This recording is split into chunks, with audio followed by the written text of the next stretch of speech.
Hello student, स्वागत है आपका अपने सक्षम एजुकेशन यूट्यूब चैनल पर।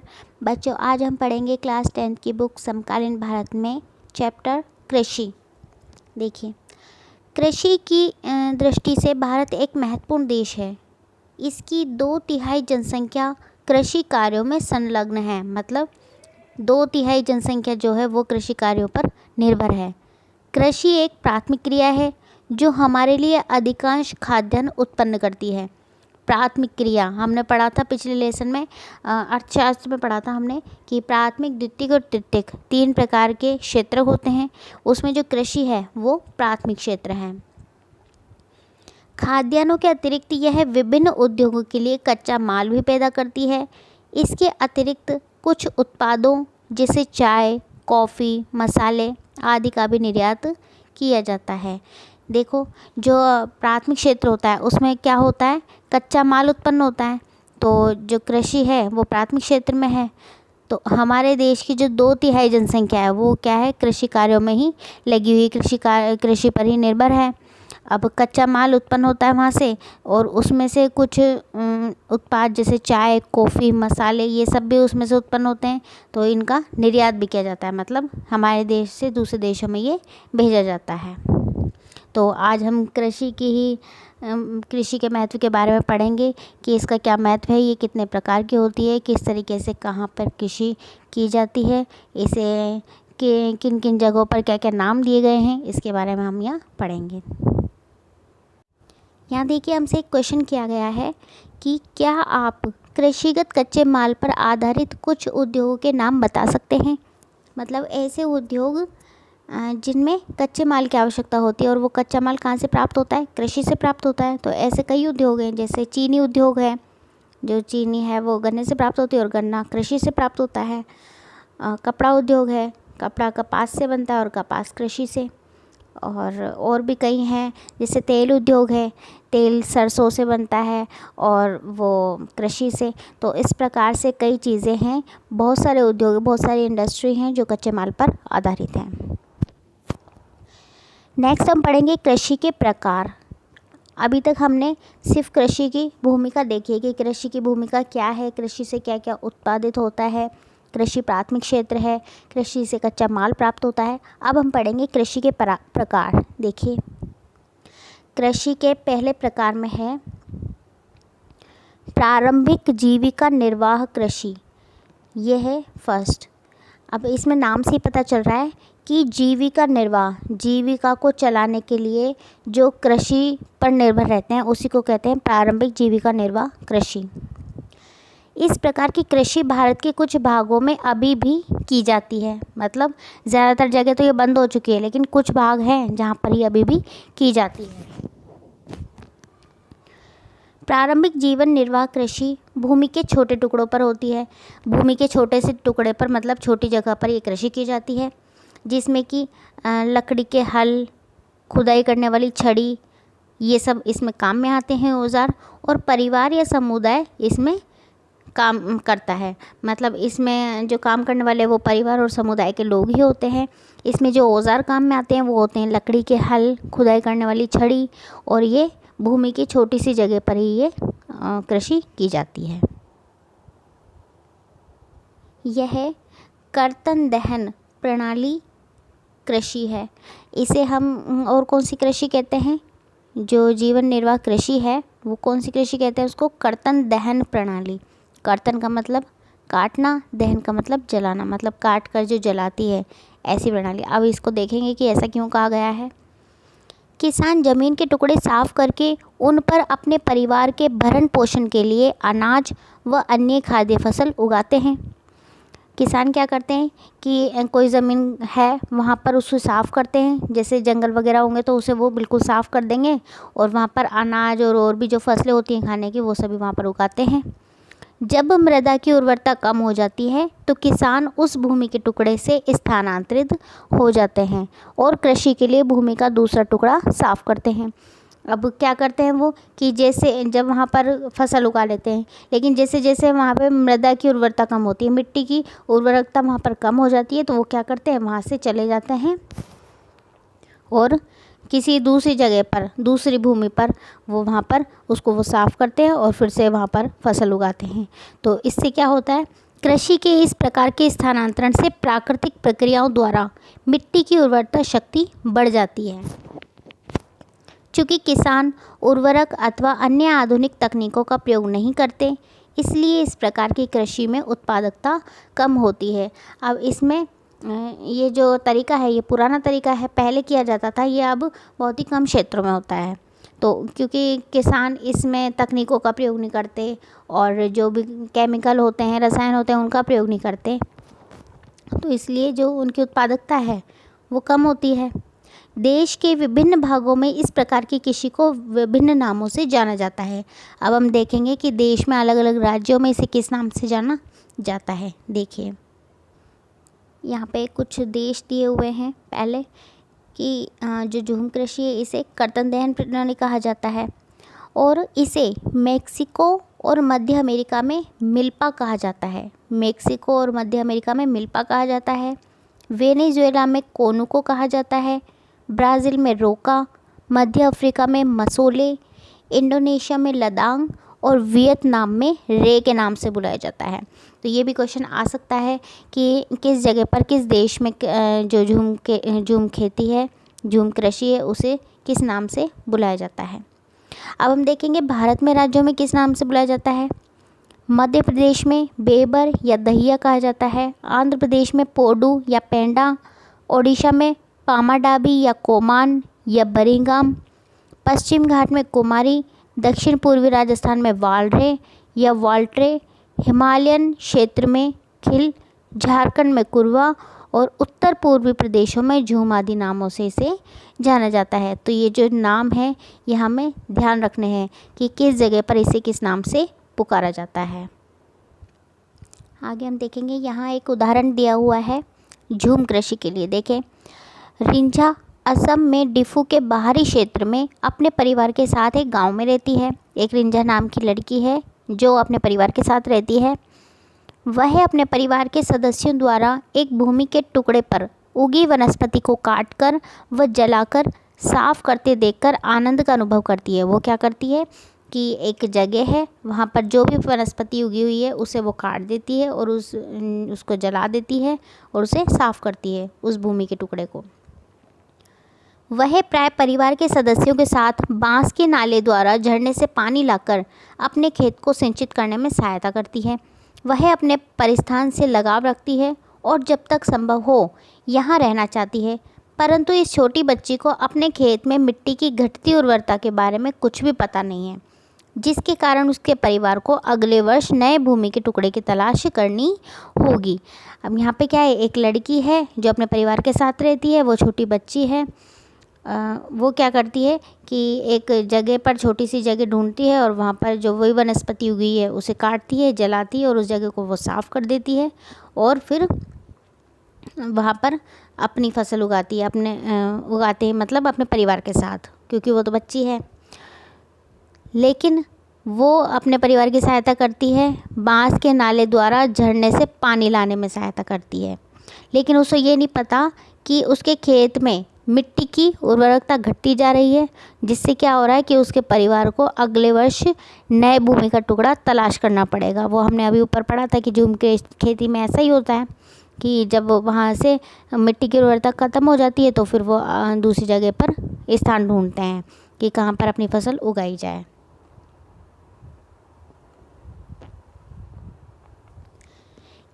क्या आप बता सकते हैं कि रिंझा का परिवार किस प्रकार की कृषि कर रहा है? बिल्कुल हम बता सकते हैं कि वो झूम खेती कर रहे हैं।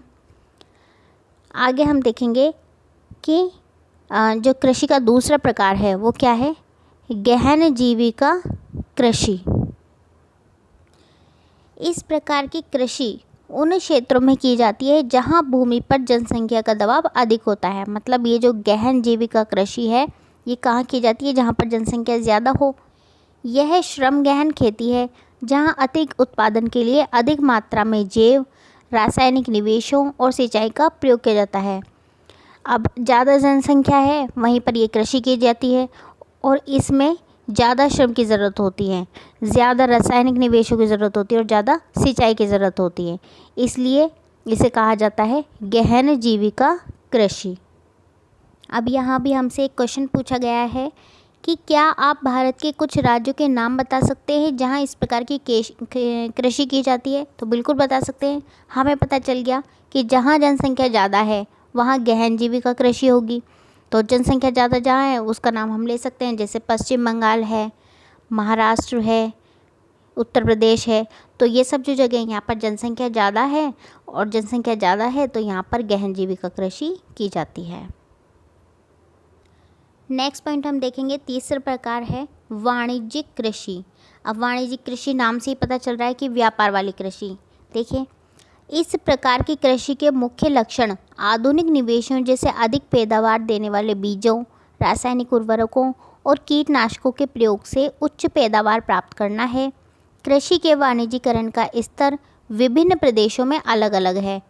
जैसे उदाहरण के लिए हरियाणा और पंजाब में चावल वाणिज्य की एक फसल है। अब देखिए, वाणिज्यिक कृषि क्या होता है कि जिसका उत्पादन जिन फसलों को बेचने के पर्पज़ से उगाया जाए, उसका सिंचाई की जाए बेचने के पर्पज़ से कि ये फसल जब उगेगी, जब पूरी तैयार हो जाएगी तो इसे बेचा जाएगा, उस पर्पज़ से जो कृषि की जाती है उसे कहते हैं वाणिज्यिक कृषि। लेकिन हर जगह पर ये बेचने के हिसाब से नहीं की जाती। इसमें उदाहरण दिया हुआ है कि जैसे हरियाणा और पंजाब में चावल वाणिज्य की एक फसल है, उसमें चावल का व्यापार होता है। लेकिन उड़ीसा में यह एक जीविका फसल है। लेकिन उड़ीसा में देखें हम तो ये फसल जो चावल की है वो जीविका के लिए है, मतलब वो खुद के लिए करते हैं, बेचने के लिए नहीं, वो खुद की जीविका के लिए ही उसको उत्पादित करते हैं। अगला प्रकार हमें बताया गया है यहाँ पर रोपण कृषि। अब देखिए, जो रोपण कृषि है वह भी एक प्रकार की वाणिज्यिक खेती है। अब हम देखेंगे कि जो रोपण कृषि है इसे अलग से नहीं दिया गया है। क्यों नहीं दिया गया है? क्योंकि ये भी वाणिज्यिक खेती का ही एक प्रकार है। इस प्रकार की खेती में लंबे चौड़े क्षेत्र में एकल फसल बोई जाती है। रोपण कृषि उद्योग और कृषि के बीच एक अंतरापृष्ठ है। रोपण कृषि व्यापक क्षेत्र में की जाती है जो अत्यधिक पूंजी और श्रमिकों की सहायता से की जाती है। इससे प्राप्त सारा उत्पादन उद्योग में कच्चे माल के रूप में प्रयोग होता है। यानी रोपण कृषि जो है वो भी एक वाणिज्यिक खेती है। इसका उत्पादन जो किया जाता है वो भी व्यापार के लिए किया जाता है। भारत में चाय, कॉफ़ी, रबर, गन्ना, केला आदि महत्वपूर्ण रोपण फसलें हैं। असम और उत्तरी बंगाल में चाय, कर्नाटक में कॉफ़ी वहाँ की मुख्य रोपण फसलें होती हैं। तो अभी यहाँ पर जो कृषि के प्रकार है ये समाप्त हो चुके हैं। हमें पता चल चुका है कि कृषि 4 प्रकार की होती है, जो हमने अभी तक पढ़ लिया है। आगे हम देखते हैं। नेक्स्ट पॉइंट हमें दिया है शस्य प्रारूप। अब देखिए, ये शस्य प्रारूप क्या है? फसलों के प्रारूप। शस्य का मतलब फसल होता है, अन्न होता है। भारत में 3 शस्य ऋतुएं हैं, मतलब भारत में 3 ऋतुएं हैं। तीनों ऋतुओं में अलग अलग फसलें बोई जाती हैं, अलग अलग प्रकार की, जो इस प्रकार हैं रबी, खरीफ और जायद। भारत में 3 प्रकार की फसलें हैं, रबी की फसल, खरीफ की फसल और जायद की फसल। ये तीनों ही अलग अलग ऋतुओं में बोई जाती हैं। सबसे पहले हम देखेंगे रबी की फसल। इसे शीत ऋतु में अक्टूबर से दिसंबर के मध्य में बोया जाता है और ग्रीष्म ऋतु में अप्रैल से जून के मध्य काटा जाता है। सर्दियों में इसे बोते हैं और गर्मियों में इसे काटते हैं। जिसमें प्रमुख फसल है गेहूँ, जौ, मटर, चना, सरसों। ये सब रबी की फसलें। यह हमें ध्यान रखना है कि रबी की फसल कौन कौन सी हैं। ये फसलें देश के विस्तृत भाग में बोई जाती हैं। उत्तर और उत्तरी पश्चिमी राज्य जैसे पंजाब, हरियाणा, हिमाचल प्रदेश, जम्मू कश्मीर, उत्तराखंड, उत्तर प्रदेश, यहाँ सभी राज्यों में गेहूं और अन्य रबी फसलों के उत्पादन के लिए सभी जो राज्य हैं ये बहुत ही महत्वपूर्ण है। तो हमें इतना ध्यान रखना है कि रबी की फसल जो है वो कब बोई जाती है, कब उसे काटा जाता है। तो ये शीत ऋतु में अक्टूबर दिसंबर में इसे बोते हैं और ग्रीष्म ऋतु में अप्रैल जून में इसे काटा जाता है। इसमें जो प्रमुख फसलें हैं वो हैं गेहूँ, जौ, मटर, चना, सरसों। ये किन किन राज्यों में है? पंजाब, हरियाणा, हिमाचल प्रदेश, जम्मू कश्मीर, उत्तराखंड, उत्तर प्रदेश में ये महत्व रखती है। दूसरी है खरीफ की फसल। खरीफ फसलें देश के विभिन्न क्षेत्रों में मानसून के आगमन पर बोई जाती है। मतलब मानसून कब आता है? जुलाई अगस्त में, जून जुलाई अगस्त में, तो तब ये बोई जाती हैं और सितंबर अक्टूबर में ये काटी जाती हैं।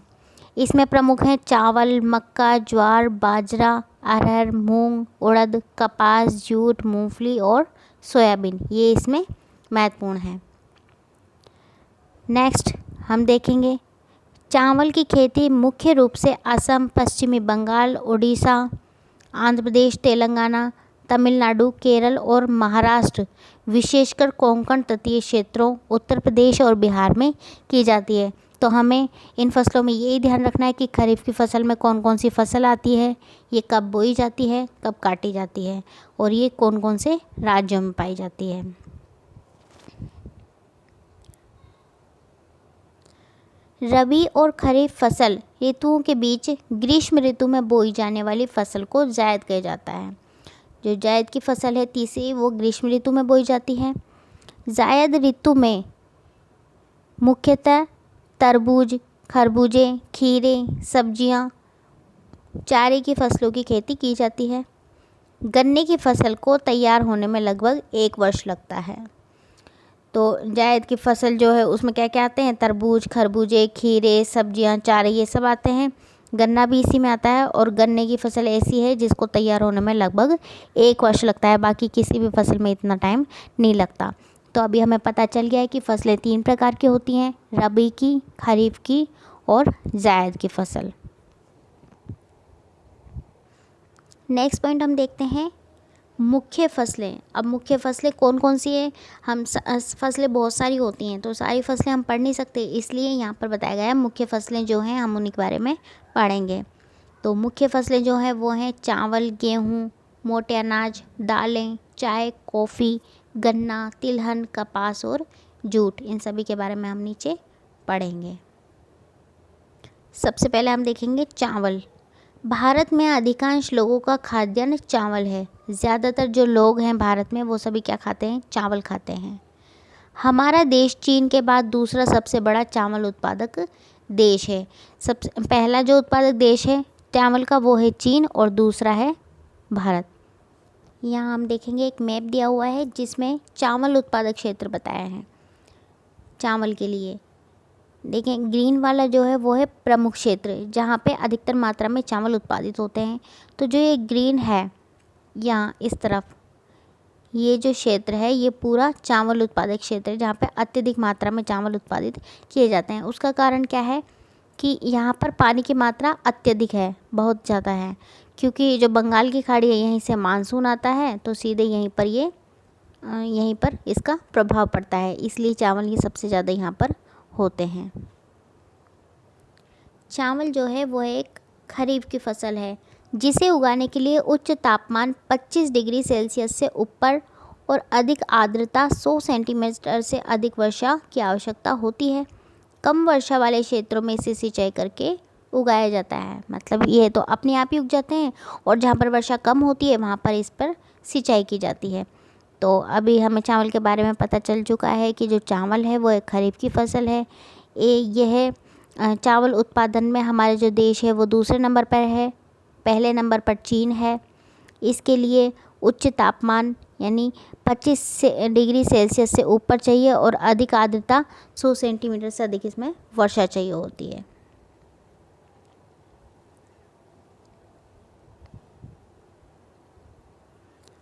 चावल उत्तर और उत्तर पूर्वी मैदानों, तटीय क्षेत्रों और डेल्टाई प्रदेशों में उगाया जाता है।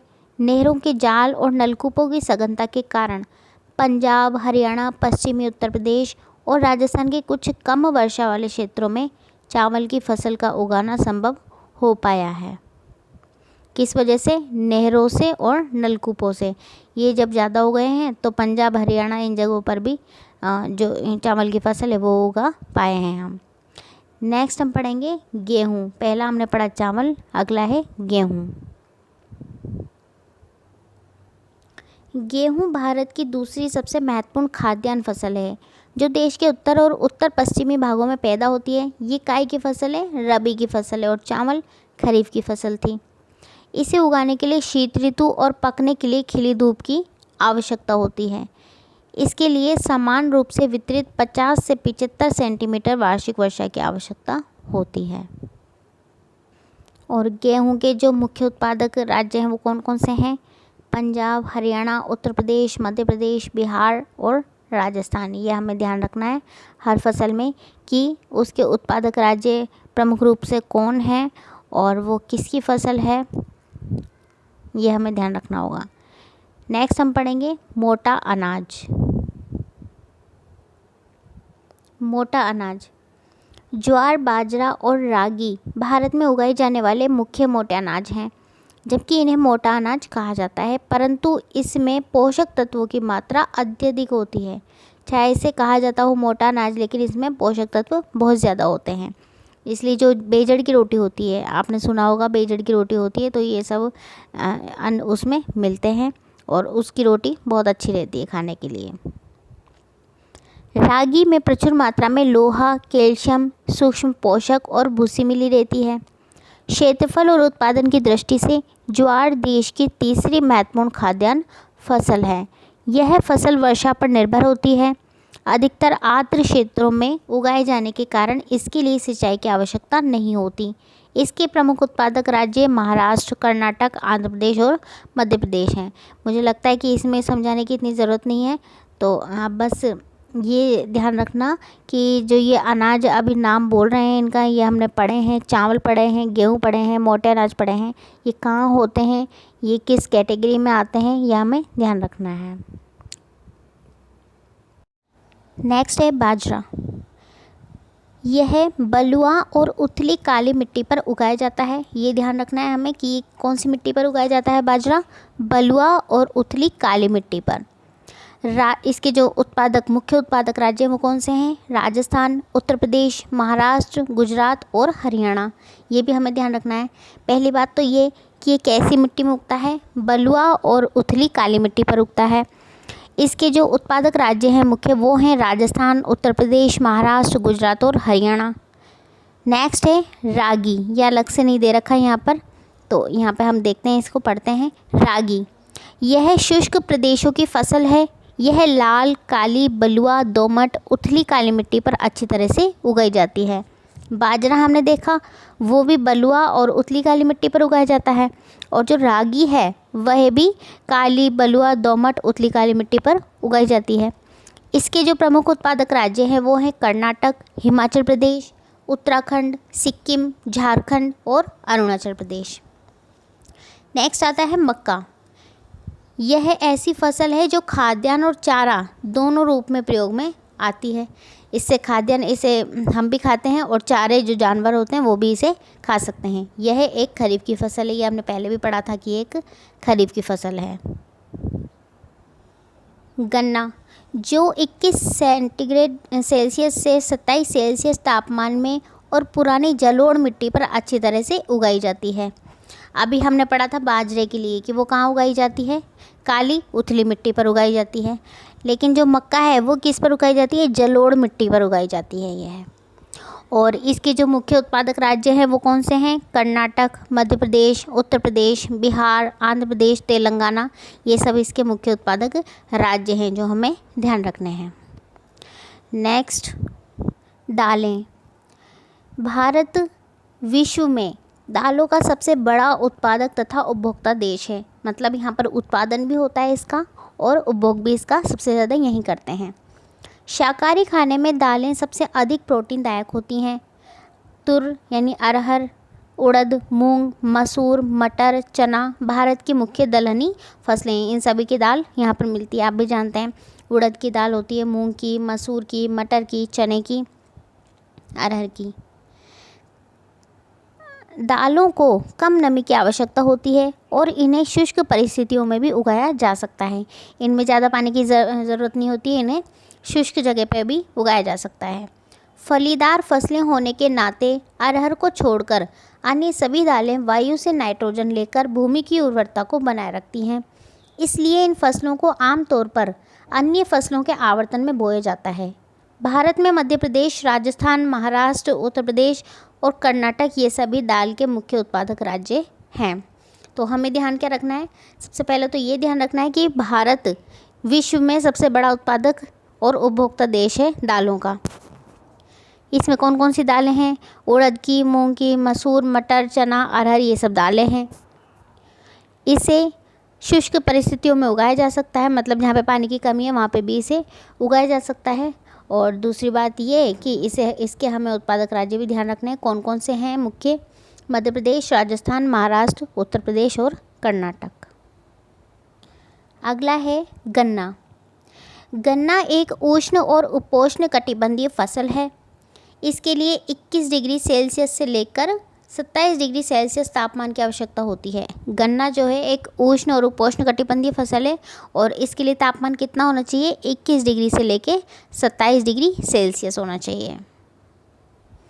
और इसके लिए वर्षा 75 सेंटीमीटर से 100 सेंटीमीटर ज़रूरी होती है। नेक्स्ट हम पढ़ते हैं, ब्राज़ील के बाद भारत गन्ने का दूसरा सबसे बड़ा उत्पादक देश है। पूरे विश्व में ब्राज़ील पहले नंबर पर है गन्ना उत्पादक में और भारत दूसरे नंबर पर है। इसके जो मुख्य उत्पादक राज्य हैं वो हैं उत्तर प्रदेश, महाराष्ट्र, कर्नाटक, तमिलनाडु, आंध्र प्रदेश, तेलंगाना, बिहार, पंजाब और हरियाणा। ये सभी इसके मुख्य उत्पादक राज्य हैं। और आपको पता ही है कि गन्ने से क्या क्या बनता है? चीनी, गुड़, खांडसारी, शीरा, ये सब गन्ने से उत्पन्न होते हैं, बनते हैं, सॉरी। नेक्स्ट है तिलहन। 2015 में भारत विश्व में चीन के बाद दूसरा बड़ा तिलहन उत्पादक देश था। पहले नंबर पर है चीन था, मतलब पहले नंबर पर था चीन और दूसरे नंबर पर भारत। सन 2015 में तारिय के उत्पादन में भारत का विश्व में कनाडा और चीन के बाद तीसरा स्थान था। देश में कुल बोए गए क्षेत्र के 12% भाग पर कई तिलहन की फसल उगाई जाती हैं।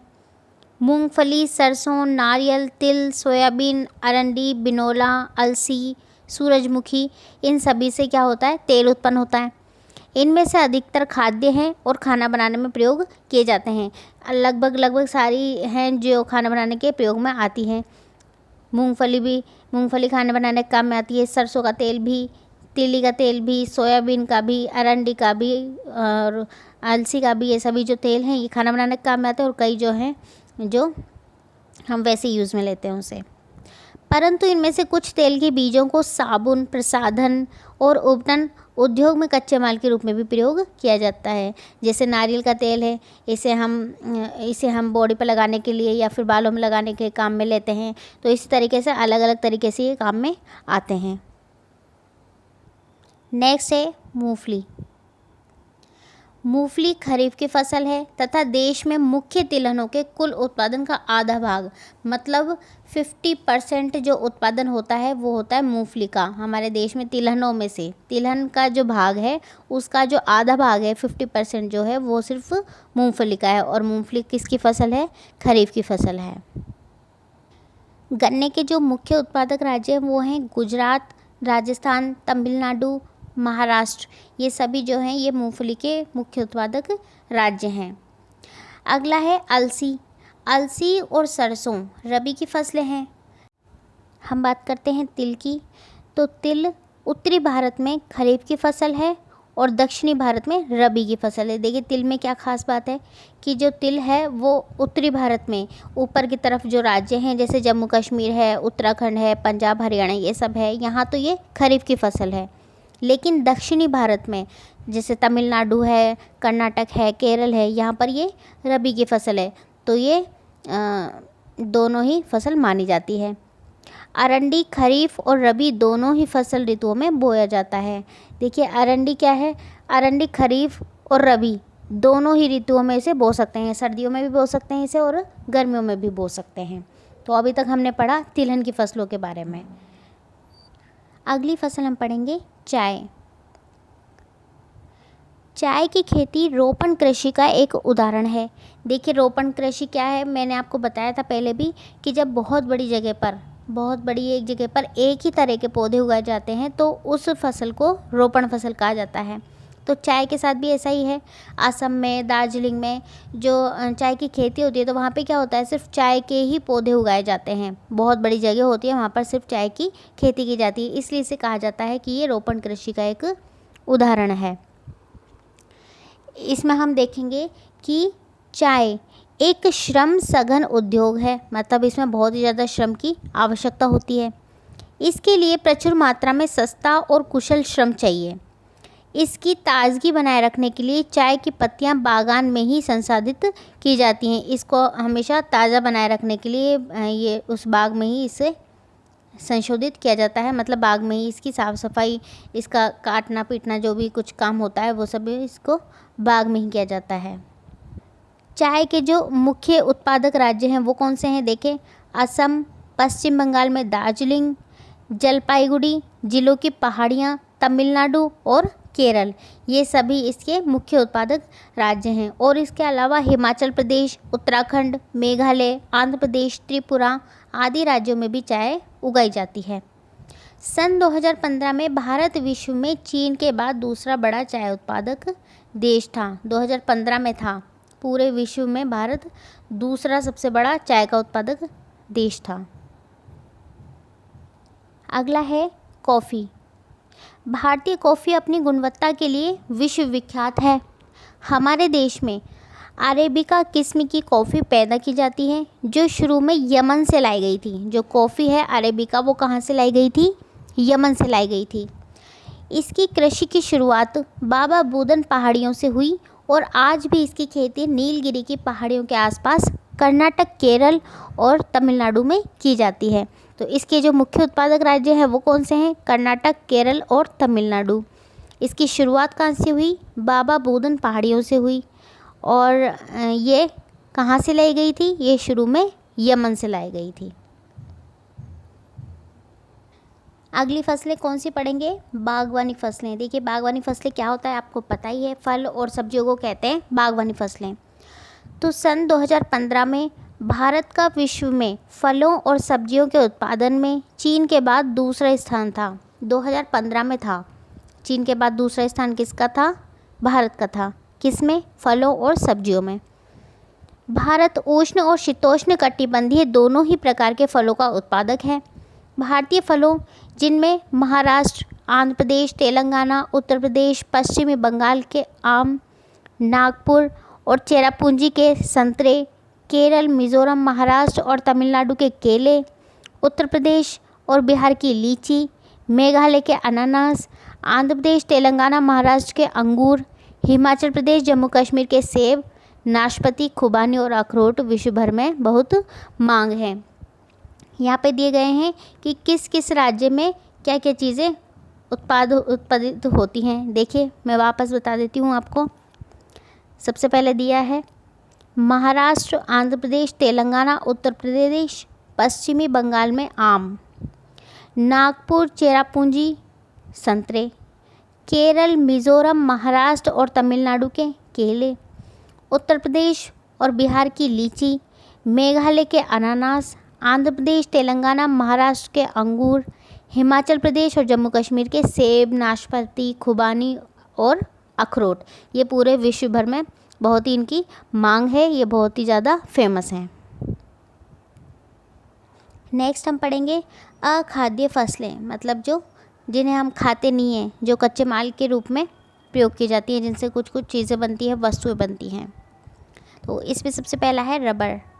रबर भूमध्य रेखीय क्षेत्र की फसल है, परंतु विशेष परिस्थितियों में उष्ण और उपोष्ण क्षेत्रों में भी ये उगाई जाती है। रबर कहाँ उगती है? सबसे ज़्यादा भूमध्य रेखा के आसपास उगाई जाती है। इसको 200 सेंटीमीटर से अधिक वर्षा और 25 डिग्री सेल्सियस से अधिक तापमान वाली नम और आर्द्र जलवायु की आवश्यकता होती है। अब देखिए ये कहाँ पर उगती है?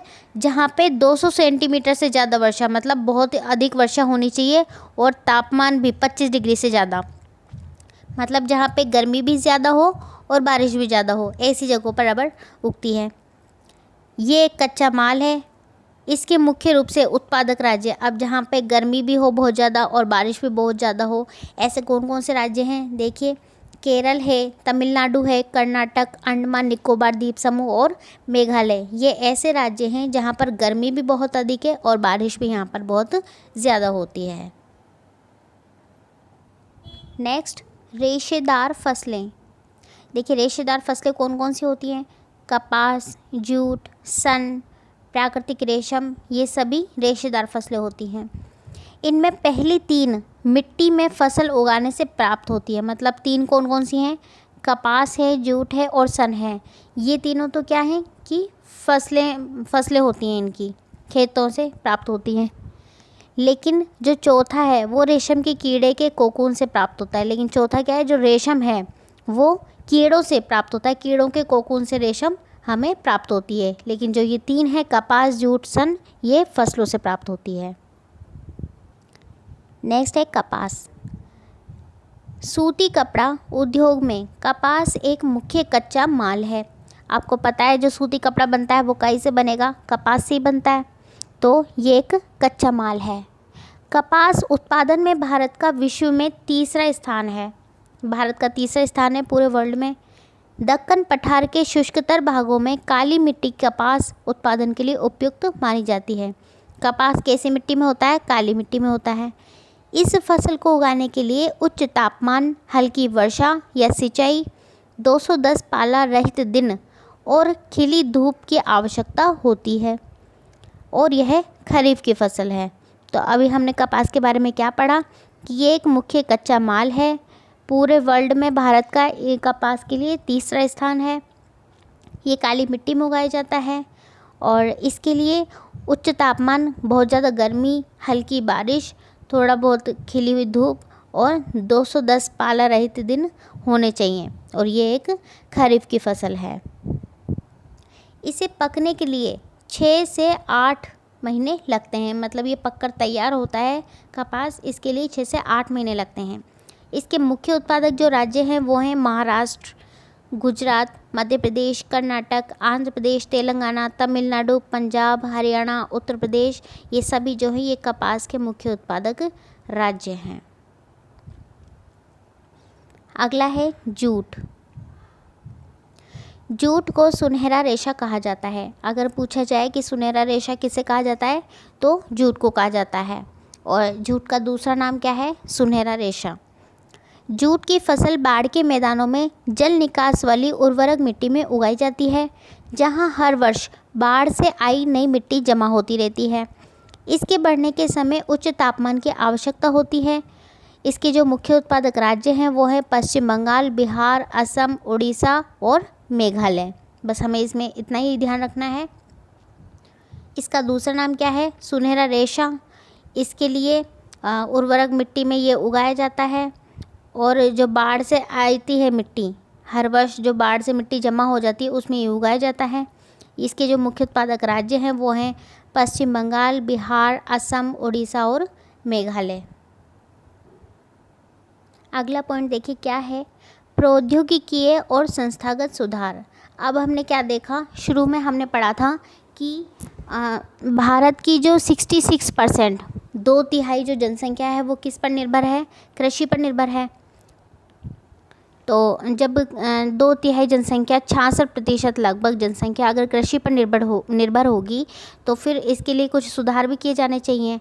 सुधार किए जाने चाहिए कि किसानों को कुछ ना कुछ उनको बढ़ावा देने के लिए उनके लिए कुछ संस्थाएं खोली जानी चाहिए या फिर कुछ और कार्यक्रम उनके लिए योजनाएं बनानी चाहिए नई नई, ताकि उनको और ज़्यादा प्रोत्साहन मिले। तो इसके लिए सरकार ने क्या क्या किया है वो हम यहाँ देखेंगे। 1960 और 70 के दशकों में भारत सरकार ने कई प्रकार के कृषि सुधारों की शुरुआत की। 1960 और 70 में कई प्रकार के कृषि सुधार किए। पैकेज टेक्नोलॉजी पर आधारित हरित क्रांति, श्वेत क्रांति, ऑपरेशन फ्लड जैसी कृषि सुधार के लिए कुछ रणनीतियां आरंभ की, लेकिन इसके कारण विकास कुछ क्षेत्रों तक ही सीमित रह गया। इसलिए 1980 से 1990 के दशक में व्यापक भूमि विकास कार्यक्रम शुरू किया गया, जो संस्थागत और तकनीकी सुधारों पर आधारित था।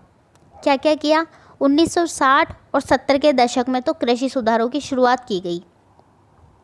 उसके बाद टेक्नोलॉजी पर आधारित श्वेत क्रांति, हरित क्रांति, ऑपरेशन फ्लड ये सब रणनीतियाँ आरंभ की गई, लेकिन इससे विकास कुछ धीमा रहा, अच्छी तरह नहीं चल पाया। फिर इसके बाद क्या हुआ? 1980 और 90 के दशक में व्यापक भूमि विकास कार्यक्रम शुरू किए गए और तकनीकी सुधारों पर ये तकनीकी सुधारों पर आधारित था, तो इसमें तकनीकी सुधार किए गए। नेक्स्ट, और क्या किया गया?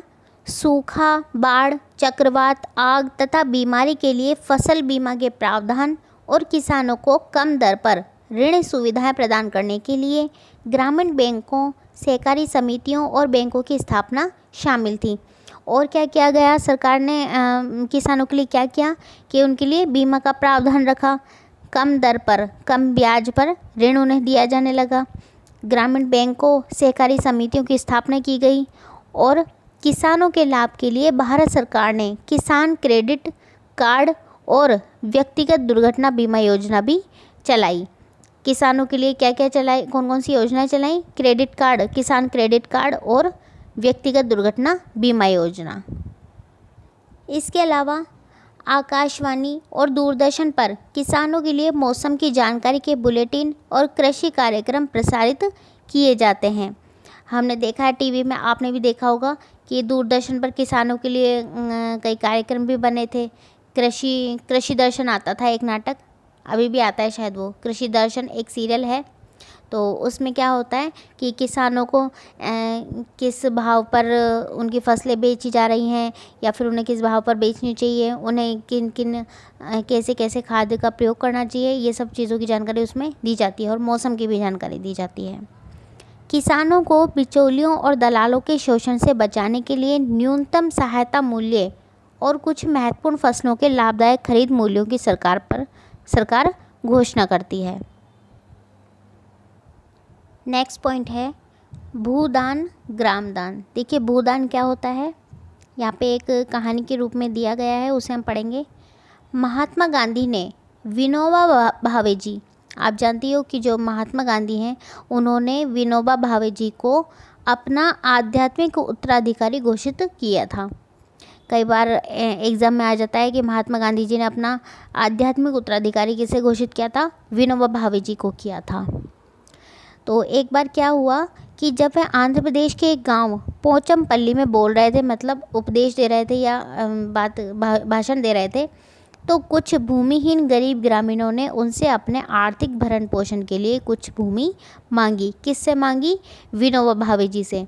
जब महात्मा गांधी शहीद हो गए थे, तब जो विनोबा भावे जी है वो आंध्र प्रदेश के एक गांव में गए और वहाँ पर जब वो बात कर रहे थे लोगों से, तो लोगों ने उनसे क्या मांगा? उनसे भूमि मांगी। तभी क्या हुआ?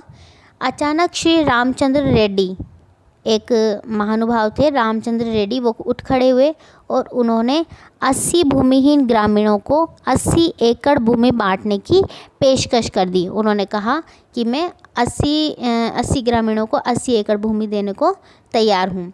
इसे ही भूदान के नाम से जाना गया। इसे ही क्या कहा गया? भूदान कहा गया। इसके बाद क्या हुआ कि जो विनोबा भावे जी थे उन्होंने अनेक जगहों पर यात्राएं की और अपना यह विचार पूरे भारत में फैला दिया। क्या विचार? कि अगर किसी के पास ज़्यादा है तो वो गरीबों को बांटो और उनकी ज़रूरतें पूरी करो। कुछ ज़मींदारों ने, जो अनेक गांव के मालिक थे, भूमिहीनों को पूरा गांव देने की पेशकश भी की।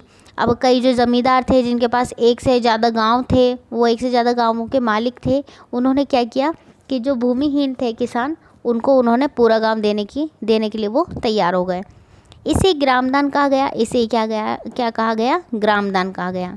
लेकिन कुछ ज़मींदारों ने तो भूमि सीमा कानून से बचने के लिए अपनी भूमि का एक हिस्सा दान कर दिया। विनोबा भावे द्वारा शुरू किए गए इस भूदान ग्रामदान आंदोलन को रक्तहीन क्रांति के नाम से भी जाना जाता है। रक्तहीन क्रांति क्यों कही जाती है? क्योंकि ये आंदोलन तो हुआ लेकिन इसमें कोई खून खराबा नहीं हुआ, कोई लड़ाई झगड़ा नहीं हुआ, ये सीधे से ये जो बात है, मांगे हैं, ये मान ली गई, इसलिए इसे कहा गया रक्तहीन क्रांति। नेक्स्ट पॉइंट है कि कृषि का राष्ट्रीय अर्थव्यवस्था, रोजगार और उत्पादन में क्या योगदान है। हम कृषि के बारे में पढ़ रहे हैं लेकिन हम ये भी पढ़ेंगे कि इसका राष्ट्रीय अर्थव्यवस्था, रोजगार और उत्पादन में क्या योगदान है। देखिए, कृषि भारतीय अर्थव्यवस्था की रीढ़ की हड्डी है। बिल्कुल है कि कृषि है, क्योंकि यहाँ पर क्या है, आधे से ज़्यादा लोग कृषि पर निर्भर हैं, तो इसलिए कृषि अर्थव्यवस्था की रीढ़ की हड्डी है। सकल घरेलू उत्पाद यानी जीडीपी में कृषि के योगदान का अनुपात 1951 से लगातार घटने के बाद भी 2010-11 में देश के लगभग 52% जनसंख्या के लिए रोजगार और आजीविका का साधन रही है। 52% से ज़्यादा लोगों के लिए क्या है, जो कृषि है वो रोजगार और आजीविका का साधन बना हुआ है। यहाँ देखिए एक तालिका दी हुई है, एक टेबल दी हुई है। इसमें क्या बताया है कि इससे स्पष्ट होता है कि पिछले वर्षों में सकल घरेलू उत्पाद में वृद्धि हुई है। देखिए कैसे, यहाँ पे कृषि वाला हम देखेंगे टेबल कि 2013-14 में तो ये 4.2 है, 2014-15 में ये माइनस में चली गई, -0.2 हो गई, कम हो गई थोड़ी, लेकिन 15-16 में ये फिर से बढ़ गई। तो इसका मतलब ये है कि उत्पाद में सकल घरेलू उत्पाद में कृषि में वृद्धि तो हो रही है, लेकिन इससे देश में पर्याप्त मात्रा में रोजगार के अवसर उपलब्ध नहीं हो पा रहे हैं। कृषि में विकास दर कम हो रही है, जो कि एक चिंताजनक स्थिति है। वर्तमान में भारतीय किसान को अंतर्राष्ट्रीय प्रतिस्पर्धा से एक बड़ी चुनौती का सामना करना पड़ रहा है। अब क्या हो रहा है कि कृषि का उत्पादन बढ़ तो रहा है, लेकिन रोजगारों में इसमें कोई खासा बढ़ावा देखने को नहीं मिल रहा। रोजगार में कमी देखने को मिल रही है, रोजगार के अवसर लोगों को उपलब्ध नहीं हो रहे हैं, तो ये एक चिंता का विषय है। इसके अलावा कृषि उत्पादों पर आयात कर घटाने से भी देश में कृषि पर हानिकारक प्रभाव पड़ रहा है। किसान कृषि में पूंजी निवेश कम कर रहे हैं, जिसके कारण कृषि में रोजगार घट रहे हैं, अपना इन्वेस्टमेंट कम कर रहे हैं कृषि में लोग, किसान जो हैं वो। तो इससे क्या हो रहा है कि रोजगार के जो अवसर हैं वो भी कम होते जा रहे हैं। तो ये एक बहुत ही देश की अर्थव्यवस्था के लिए बहुत ही हानिकारक है। नेक्स्ट पॉइंट है वैश्वीकरण का कृषि पर क्या प्रभाव पड़ता है। देखिए वैश्वीकरण कोई नई घटना नहीं है। आप जानती हैं वैश्वीकरण क्या होता है कि एक देश की अर्थव्यवस्था को पूरे विश्व की अर्थव्यवस्था से जोड़ना ही वैश्वीकरण कहलाता है। उपनिवेश काल में भी यही स्थिति मौजूद थी। 19वीं शताब्दी में जब यूरोपीय व्यापारी भारत आए तो उस समय क्या हुआ कि जो भारतीय मसाले थे विश्व के विभिन्न देशों में निर्यात किए जाते थे और दक्षिण भारत में किसानों को इन फसलों को उगाने के लिए प्रोत्साहित किया जाता था। मतलब भारतीय किसानों पर दबाव डाला जाता था। आज भी गरम मसाले भारत से निर्यात की जाने वाली मुख्य वस्तुओं में शामिल है। ब्रिटिश काल में अंग्रेज व्यापारी भारत के कपास क्षेत्र की ओर आकर्षित हुए। भारतीय कपास को ब्रिटेन में सूती वस्त्र उद्योग के लिए कच्चे माल के रूप में निर्यात किया गया। मैनचेस्टर और लिवरपूल में सूती वस्त्र उद्योग भारत में पैदा होने वाली उत्तम किस्म की कपास की उपलब्धता पर फली फूली। हमने देखा कि 1917 में जो चंपारण आंदोलन हुआ था बिहार में, उसके बारे में हमने पढ़ा है। तो इसकी शुरुआत इसलिए हुई कि इस क्षेत्र के किसानों पर नील की खेती करने के लिए दबाव डाला जा रहा था। जो चंपारण आंदोलन हुआ था वो क्यों हुआ था, गांधी जी ने क्यों किया था? क्योंकि जो किसान थे उन पर नील की खेती करने का दबाव डाला जा रहा था। उनसे कहा जा रहा था कि तुम्हें सिर्फ नील की खेती करनी है और तुम्हें कुछ नहीं करना। 1990 के बाद वैश्वीकरण के तहत भारतीय किसानों को कई चुनौतियों का सामना करना पड़ रहा है। चावल, कपास, रबर, चाय, कॉफ़ी, जूट, मसाले, ये सभी इन सभी का उत्पादक होने के बाद भी जो भारत है वो विकसित देशों से पीछे है, बहुत पीछे रह गया है। जबकि यहाँ पर चावल, कपास, रबर, चाय, कॉफ़ी ये बहुत ही फेमस चीज़ें हैं, पॉपुलर चीज़ें हैं, इनका उत्पादन यहाँ होता है। उसके बाद भी जो हमारा देश है वो विकसित देशों से पीछे है। क्यों है? क्योंकि कृषि को दूसरे देशों में अत्यधिक सहायता दी जाती है, क्योंकि दूसरे देशों की जो सरकार है वो कृषि की अत्यधिक सहायता करती है। इस वजह से वो जो विकसित देश हैं वो आगे बढ़ते जा रहे हैं और हमारा देश पीछे होता जा रहा है। आगे दिया है कि भारतीय कृषि को सक्षम और लाभदायक बनाना है। अब ये क्वेश्चन क्या है कि अगर हमें भारतीय कृषि को सक्षम और लाभदायक बनाना हो तो क्या करना पड़ेगा। देखिए फर्स्ट पॉइंट है सीमांत और छोटे किसानों की स्थिति सुधारने पर जोर देना होगा। जो छोटे किसान हैं, जो छोटे रूप में काम कर रहे हैं, उनकी स्थिति में सुधार करना होगा। दूसरा पॉइंट है कि जीन क्रांति चलानी होगी। जीन क्रांति का मतलब है कि अच्छे किस्म के बीजों का इस्तेमाल हमें करना होगा, जिसमें जेनेटिक इंजीनियरिंग शामिल है। जेनेटिक जो इंजीनियर होते हैं उनका इसमें हमें सहायता लेनी पड़ेगी और जीन क्रांति हमें शामिल करनी पड़ेगी कृषि में। इसके अलावा कार्बनिक कृषि का आज अधिक प्रचलन है, क्योंकि यह उर्वरकों तथा कीटनाशकों जैसे कारखानों में निर्मित रसायनों के बिना की जाती है। तो हमें ऐसे उर्वरकों का इस्तेमाल करना चाहिए जिसमें रसायन कम हो, जो कीटनाशक तो हो लेकिन उसमें रासायनिक चीज़ें बहुत कम हो। तो इससे क्या होगा कि पर्यावरण पर इसका नकारात्मक प्रभाव भी नहीं पड़ेगा। इसके अलावा और क्या करना चाहिए कि भारतीय किसानों को शस्यावर्तन करना चाहिए। अब शस्यावर्तन क्या होता है? शस्यावर्तन होता है कि समय के अनुसार, मौसम के अनुसार उन्हें फसलें उगानी चाहिए, ऐसे नहीं बिना मौसम में। तो मौसम के अनुसार उन्हें फसलें उगानी चाहिए और खाद्यान्नों के स्थान पर कीमती फसलें उगानी चाहिए। ऐसा नहीं कि खाने की चीज़ें ही उगा रहे हैं, बल्कि कीमती फसलें भी उगानी चाहिए। इससे आमदनी अधिक होगी और इसके साथ पर्यावरण निम्नीकरण में भी कमी आएगी, पर्यावरण में भी सुधार होगा। अब कीमती फसलें जैसे कौन सी हैं? फल, औषधीय पौधे, बायोडीजल फसलें, जोजोबा, जट्रिफा, फूलों और सब्जियों, इनको उगाने चाहिए ताकि आमदनी भी ज़्यादा हो और पर्यावरण को जो निम्नीकरण हो रहा है, पर्यावरण जो प्रदूषण हो रहा है, उसमें भी इसमें कमी की जाए। तो बच्चों, आज हमारा ये लेसन कंप्लीट हो चुका है। उम्मीद है आपको ये समझ में आ गया होगा। नेक्स्ट वीडियो में हम मिलते हैं नेक्स्ट लेसन के साथ। धन्यवाद।